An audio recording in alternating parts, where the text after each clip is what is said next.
This is our special guest, Raphi Rebucas. He is founder of the Young Leaders PAC. He's a patriot. He's 13 years old. Amazing. Thank you and welcome to the Erin Cruz Show, Raphi. Thank you for having me, Erin. So tell us about your PAC. Tell us about everything about you. I'm so curious. Definitely. So, about the Young Leaders PAC, just founded it a little over a few months ago. That's wonderful. And what we're working to do is inform the youth. We have a three-point strategy. We need to inform the youth about the political atmosphere, encourage their participation, and elect independent legislators to represent us right here in the state of California and also in Washington, D.C. And I love telling the story about how I got involved. I live right by the airport, so I would always see airplanes flying by Torrance, my house. Right? Yes. And I became so obsessed with these airplanes, and my father, when I was in preschool, and my father would say, if I completed all my assignments, I'd get an airplane on Friday at the end of the week. And each week it would be a new airplane. And one day he got me a model of Air Force One. Really? And I was just 5 years old, yes. And I didn't realize what this was. And I did my own research. I asked to use the computer and found out that that was the official airplane of the President of these United States. And it was from then where I found they had political parties. I first identified myself for a very, very short period of time with the Democratic Party, then the Constitution Party. And later, when I felt at just 6 years old that government's only responsibility is to ensure the safety of their constituents, I decided to affiliate myself at such a young age with the Republican Party. And, I studied all the presidents, and, I think that at such a young age I had such an aptitude for politics. And my first volunteer gig I could recall was in 2016 when I volunteered for a local Republican headquarters in Manhattan Beach. Really? And it was, yes, the Manhattan Beach Republican Women Federated. And it was through this organization where I got in contact with so many different candidates who were willing to unseat careless incumbents in our state and federal legislature, like Mr. Frank A. Scotto, who's running for California State Assembly, and Dr. Kenneth Weston Wright, running for United States Representative against Ted Lieu. And I've worked extensively in both campaigns over the last few months. Yes. And I was actually part of a student volunteer program for the Scotto for Assembly campaign. Wow. And there was a bunch of high school students, and I was so honored to be the only middle school student in the program, and we would have a guest speaker who knows so much about the political atmosphere, different consultants, different professors, and they would come talk to us about, getting a career in politics and in government. Well, but most kids would think this is boring. Right. Most kids would think that this is. Why would you want to be involved in that, or why would you think that's interesting? But I've said this now 3 times on the show today. If you're not interested in politics, I'm going to tell you, politics is always interested in you. and that's in the case of government, it's not their place to be. As you've learned, now affiliating yourself with the Republican Party, limited government. Yes. That's national security is pretty much it. That's where it's at. So, but most kids would think it's boring. You find it interesting. Definitely. And, I have a lot of my peers, not necessarily my friends, but a lot of colleagues at school talking about, there was an old joke that one of my colleagues used to make where, like, I bet all the people who work at your headquarters are just old people and you're the youngest person, which, no way, I am. Surprise, surprise, I am the youngest. But, I find so much pleasure. And part of the reason why I started this PAC was because we need to encourage the youth to get involved in the political atmosphere, or at least to learn about the political atmosphere. I think, I derive so much joy and pleasure from working in different campaigns, from learning about what happens. Because if you think about it, it's our government that sets the, foundation by which, they ensure our rights, and our government is our government's our government. And I think it is incumbent, now, as both of us know, our legislature in California has been overrun by Democratic leadership for so long, 39 of the last Progressive 40 years. Democrats. I like to call them the progressive left because I think a lot of Democrats, centrist Democrats, people who want, have strong family values, Right. and they're not associating with that crazy progressive left legislating straws, wanting to take, parental choice and buying their child a sweet drink. Yes. Just out of control. Government has moved from being, the national security infrastructure provider to being literally the nanny state. Actually, Right. I think it wants to be mama dearest. Like it wants to be the parent instead of being what it needs to be, which is removed. So you're talking to your peers, you're letting them know, that politics can be interesting and that you're not alone, that there are other young people. I've seen a lot more young people joining and getting involved in the different volunteer groups. Is that true in LA where you're at? That's right. Yes. I've seen not necessarily as young as I am, but I've seen Right. a lot of high school students getting involved. Actually, a few friends of mine, I asked them for the first time ever. I never asked any of my colleagues to join me, but the first time I did that, I asked them, "Why don't you go precinct walking for me? It'll be fun. I know you wanna get out there and you wanna walk, so why don't we do it for a good cause?" And surprisingly, they agreed with me, and got a few of my friends to go precinct walking with That's me. great. Now, Yeah, but do they lean in the same political direction you do, or I would say a lot of my peers are building their uh, we're building their political platforms right now. right? I will say that I think the school system has tried to engage in a lot of liberal indoctrination, Yes, and in absolutely. part that's what my PAC wants to fight for, because as many of us know, liberal indoctrination is not only at the colleges and universities or at high schools, it's actually trickling down to the age where our students are most vulnerable in the middle and elementary schools. And I think Right. that's a real issue. Like I was saying, government has gone from that point of being removed to wanting to be mommy and daddy. And Right. literally, the indoctrination in the schools is a big problem. And I did notice on your website a very interesting section where you talk about that. You talk about school choice. You Right. talk about some of those topics where you're empower. You want to help influence or encourage the empowerment of the parent as opposed to the government. Definitely. Uh, Yes. l- uh, with that, it relates to Common Core. I don't believe the United States government should have any business with what happens in our classrooms. I think that should be left to the school districts.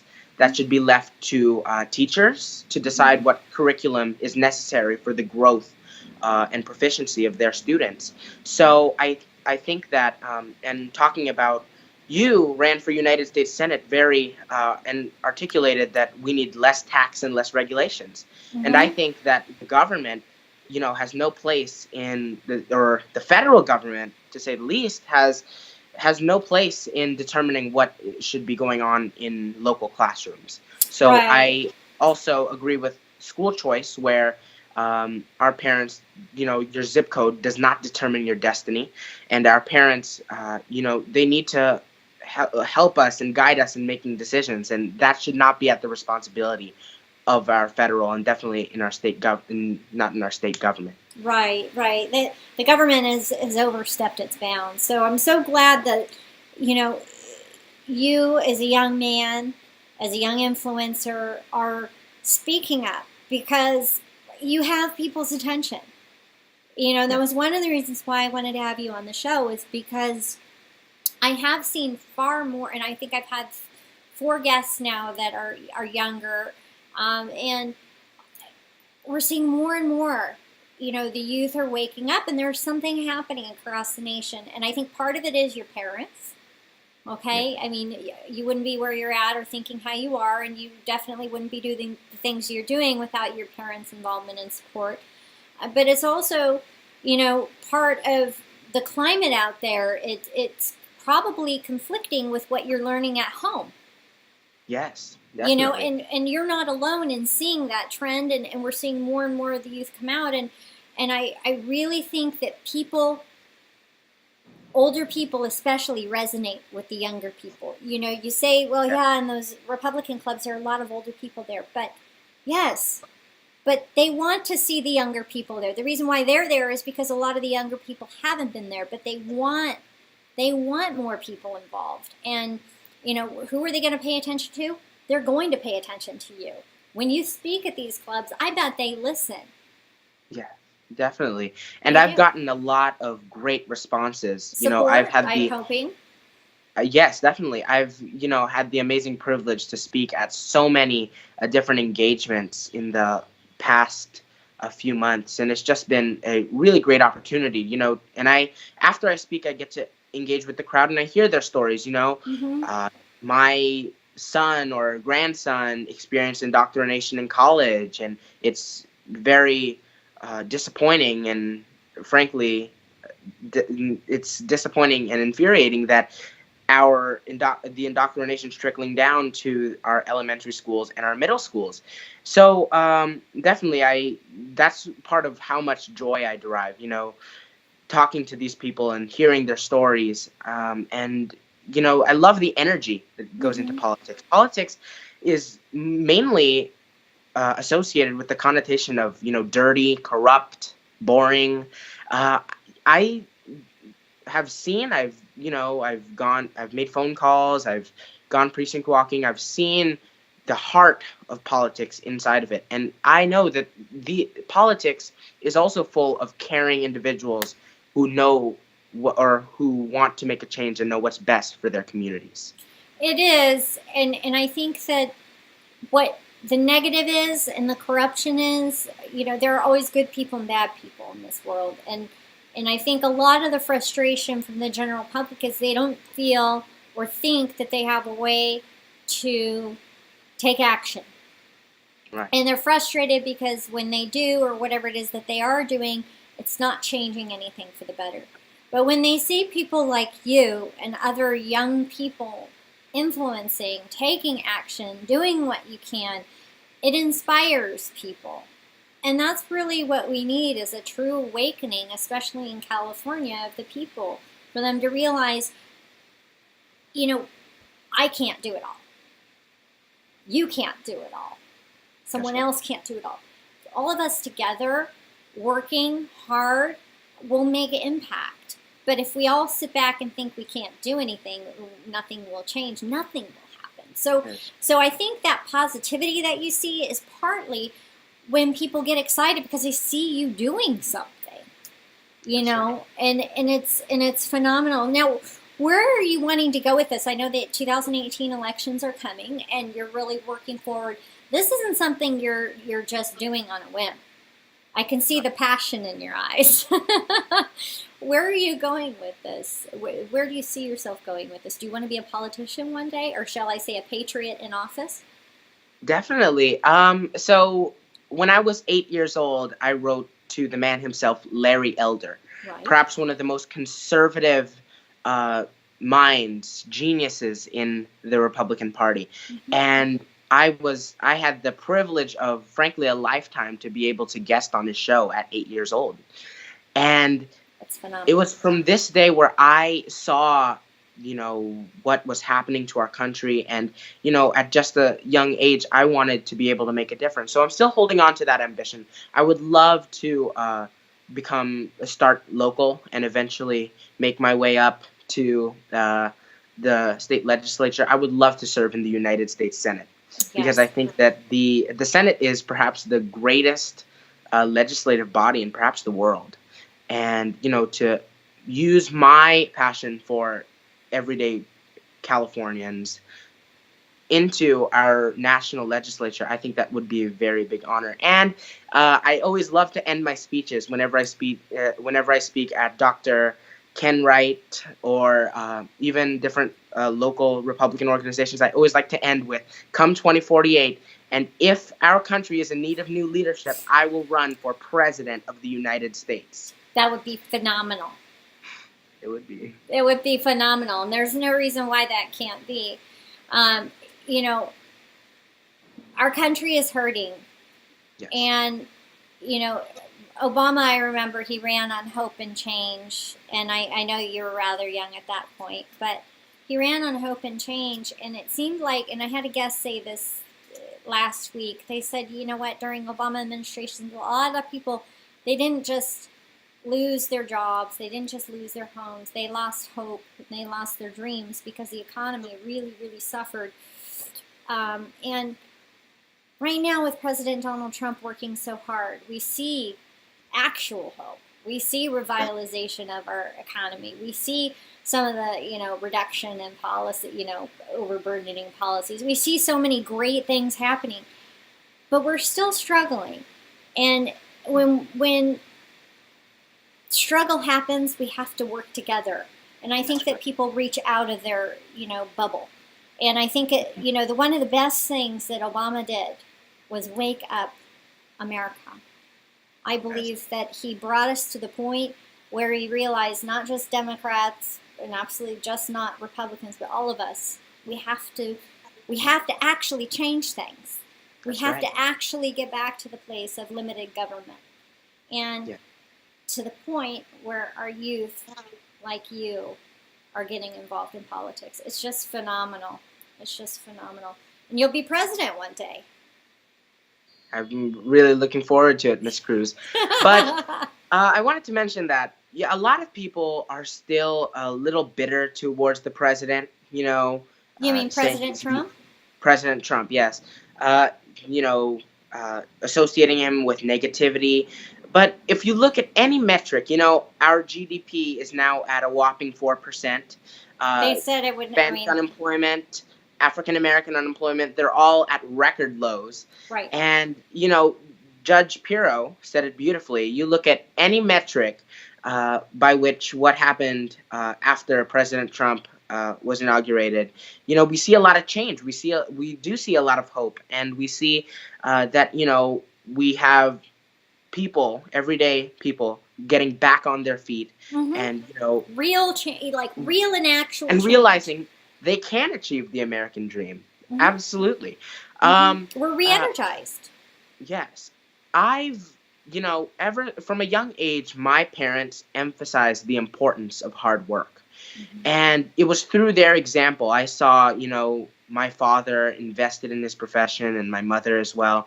And, this is why I affiliated myself with the Republican Party at such a young age, because the Republican Party, I hate to say it, but they actually care about the hardworking Californians. Mm-hmm. And I think what's happening with things like the gas tax, it's not healthy for everyday Californians who are working their fingers to the bone, and I don't believe we should be taxing them to death. No. We already have some of the highest gas taxes in the nation, and as a matter of fact, that entire tax policy was based on a bunch of lies. They basically said that X amount of money was going to come over a 10-year period. It's not even a fraction of what we actually need to cover infrastructure. Right. And as a matter of fact, we're being taxed under the carpet by CARB. The way the legislature is doing things in California is well out of line, and we have to repeal the gas tax. I brought this up with a prior interview. Another thing that they're doing is they're writing these ballot initiatives to be confusing. They're confusing the populace. So if you want to repeal the gas tax, if people are listening right now to Raphi, he is a Young Leaders PAC founder. He's an amazing patriot. But if you're listening to this interview right now and you're interested in repealing the gas tax, getting that money back into your pocket, you need to vote yes on 6. That's right. You have to vote yes, I want to repeal the gas tax. That's why I'm saying it now, because what's going to happen is people are going to read it, and it's going to be absolutely misleading. That's right. Our government. Yeah. So we have to get back on track. Yes, definitely. I heard Carl DeMaio speak at a local rally, and I was very moved by his message. We're taxed an awful lot in the state of California, and I'm not affected by income tax, but I know a lot of people who are and who are struggling with that. And I believe that, California has a surplus. And as Travis Allen said, give it back to the Californian people. Give it back to the citizens. We need tax breaks. We need to take away government regulations. And if you look at President Trump, what he's been doing, wiping off a lot of the Obama regulations, Oppressive about regulations. that's right, about I believe $3 billion or a lot more. It's substantial. Definitely. And I think that, regulations as these hefty regulations don't help the people. In fact, they hurt the people. And I think Yes. that's why there's a lot of legislators in the state of California, in our assembly, in our state senate, who are advocating against the people who elect them into their offices. That's why I've been working for very much a lot of grassroots campaigns like Mr. Scotto's and like That's wonderful. Dr. Wright's, because I believe that these are good people. I know Dr. Wright and I know Mr. Scotto personally, and the amount of passion and the amount of love they have for their communities will be extremely beneficial in the United States Congress and in California State Assembly. Right. Well, and they have the same, they're aligned with the same vision from what I can see with your PAC and the PAC you founded. So, that's important. And the fact that you're talking about them in the way that you are, it speaks a lot to their character. I've met Dr. Ken Wright. He spoke at one of my rallies. He's an amazing man. He's done good work in his business and his profession, and he wants to serve his community and his country. And I think that's an admirable thing for someone to do, to step out and to essentially put their lives on hold. It's a big job, responsibility, and I'm really excited that he has somebody like you paired up with him to help him in his vision, and many, many others I know as well. I'd love to have the assemblyman candidate on the show as well. People want to hear. They want to hear how we get rid of the people who are wanting to legislate new straw initiatives and take away sweet drinks from babies. Right. They do. They want it, but they don't. Many times people don't even know who's running in their district, and they look down the ballot and they're confused, and they just vote D or R. But as we've seen with the walkaway movement, more and more people are realizing the D hasn't been serving us well. The D doesn't stand for family values, small business, reduced government, and all the things that especially businessmen and women and entrepreneurs stand for, which many Democrats are. So I'm hoping that people will wake up. Back to what you just said a little bit ago about regulations. Regulations are basically a pretext. It's before anything is done, any action is taken, anything is manufactured or they put in these regulations. That's like a pretext. And any time that the government talks about regulating something, you have to wince. It's true. And I'm glad that you recognize this as a young person, because you also said, and you mentioned that your concern right now, you don't face an income tax. But you know what? Your parents do. And they're concerned with more regulations, more taxes means less food on your table, less opportunity for your future. It's a translation, and it impacts you. And the youth need to understand that just because it doesn't affect them right now, it's affecting them in some way. Yes. So. And I think that in part, the reason why the youth in America aren't necessarily open to Republican policies is because they associate it with Trump, President Trump. And in schools, we're actually being indoctrinated and forced to disagree with Trump, to not support him. And That's shocking. I've seen this indoctrination firsthand. And I think that, That's appalling. We can't. Right, I agree. We can't, and I've told a lot of my audience this, we can't stop the liberal indoctrination. It's already happening, but we can curb it.